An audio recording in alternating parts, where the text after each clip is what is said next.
Fire extinguisher থাকে। দ্বিতীয়ত আমাদের এখানে পানির নানা রকমের পানির সিস্টেম, হাইড্রেন্ট সিস্টেম আমাদের থাকে। এবং আমরা সাথে সাথে আপনারা দেখে থাকবেন অধিকাংশ প্রতিষ্ঠানে আমাদের আগুন লাগলে আমরা নিজেরাই কন্ট্রোল করতে সক্ষম হই। তাহলে সরকারের এরকম একটা গুরুত্বপূর্ণ জায়গায় সিভিল এভিয়েশনের কি সেই প্রস্তুতি কি ছিল না? এর যদি না থেকে থাকলে তাইলে এর জন্য দায়ী কারা, এটা খুঁজে বের করা দরকার। আমি কিছুক্ষণ আগে খবর পেয়েছি ইনসেপ্টা ফার্মাসিউটিক্যালসে আগুন লেগেছে। তাহলে আমরা কি এটা কি প্রস্তুত করতে পারি বা আমরা কি ভেবে নিতে পারি যে এর আগেও বিগত বছরগুলিতে আমরা এরকম দেখেছি এই প্রতিদিনই কোথাও না কোথাও আগুন লাগতো একটা ষড়যন্ত্রমূলকভাবে এবং পরিকল্পিতভাবে। আজকে কি তাহলে এইটাও কি আবার শুরু হয়েছে? দেশের গুরুত্বপূর্ণ স্থাপনা, গুরুত্বপূর্ণ ইন্ডাস্ট্রি, গত পরশুদিন যেটা চট্টগ্রাম ইপিজেডে ঘটলো আপনারা দেখেছেন কি ভয়াবহ অগ্নিকাণ্ড।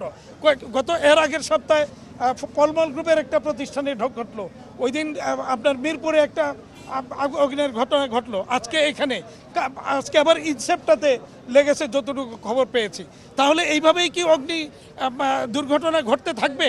সরকার এখানে কি করবে আমার মনে হয় একটু ভেবে দেখা দরকার। আমাদের যে বহির্বিশ্বে যে সমস্ত ক্রেতারা রয়েছেন তারাও কিন্তু এটা নিয়ে খুব উদ্বিগ্ন এবং একটা ইমেজ ক্রাইসিস তো অবশ্যই ঘটবে যে এত বড় একটা জায়গায়, এরকম একটা গুরুত্বপূর্ণ জায়গায় এই ধরনের অগ্নিকাণ্ড ঘটলে তাহলে সারা দেশটাই কি অরক্ষিত কিনা এই প্রশ্ন কিন্তু বহির্বিশ্বে আসবে। তো আমরা মনে করি এই ইমেজ কাটিয়ে ওঠার জন্য সবাইকে সম্মিলিতভাবে কাজ করতে হবে।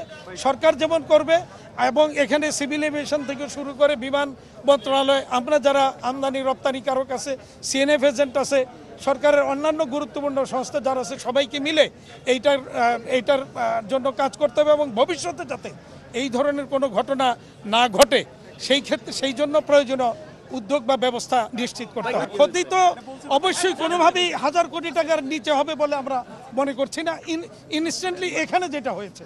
আর এর বাইরেও এই পণ্য দ্বারা যে রপ্তানি হতো সেইটা আরও অনেক হাজার কোটি টাকা, সেটার পরিমাণ এখনও আমরা পাইনি। আমরা আজকে সকালেই আমাদের মেম্বারদের কাছে একটা সার্কুলার দিয়েছি, আগামীকালের মধ্যে যেন আমাদেরকে অবহিত করে কার কি পরিমাণ ক্ষতি হয়েছে এটা আমাদেরকে জানাবে। এটা আমাদের কাছে যেটা মনে হয়েছে কার্গো ভিলেজটা অরক্ষিত অবস্থাতেই ছিল, কারণ এরকম একটা জায়গায় এইভাবে আগুন লাগার কথা না, যেখানে এটা সংরক্ষিত একটা এলাকা, যেখানে কোনো রকমের আগুনের কোনো কিছু থাকার কথা না, সেই জায়গার মধ্যে এরকম অগ্নি দুর্ঘটনা এটা কিন্তু প্রশ্নবিদ্ধ হয়ে দাঁড়িয়েছে।